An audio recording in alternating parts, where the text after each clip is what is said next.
বলতো আমার বয়স কত? কত? মানে বয়স কত মানে সেটা তো ইম্পর্টেন্ট না। মানে আমি তোকে কথার কথা বললাম।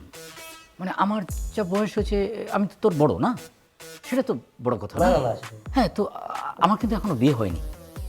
এখন আমি যদি ঢাকার কোনো মডার্ন, মানে কোনো শিক্ষিত, কোনো স্মার্ট মেয়ের কাছে তোর বিয়ের প্রস্তাব নিয়ে যাই, হ্যাঁ এবং ওই ফ্যামিলি যদি প্রশ্ন করে যে পাত্রের বড় ভাই এখনো বিয়ে করে নাই, আর মানে বিয়ে করে নাই, কেন করে নাই?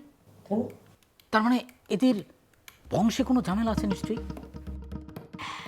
তোরা 6 ভাই বোন একটু মিলেমিশে থাকিস, একজনের বিপদে আরেকজন পাশে দাঁড়াস। হ্যাঁ, আমরা বুড়া মানুষ আর কয়দিনই বা থাকবো বল। তুই পাত্রীর বাবা, মানে তোর হবু শ্বশুরকেও সিলেকশন করতে পারবি যে আমি এই মেয়েকে বিয়ে করবো, কিন্তু এই শ্বশুরকে আমার শ্বশুর এমন চাই, এরকম সিলেকশন করতে পারবি। শোনো আসিফ, তোমাদের এই ব্যক্তিগত আর সাংসারিক জীবনে আমি আমার নাক গলাতে চাই না।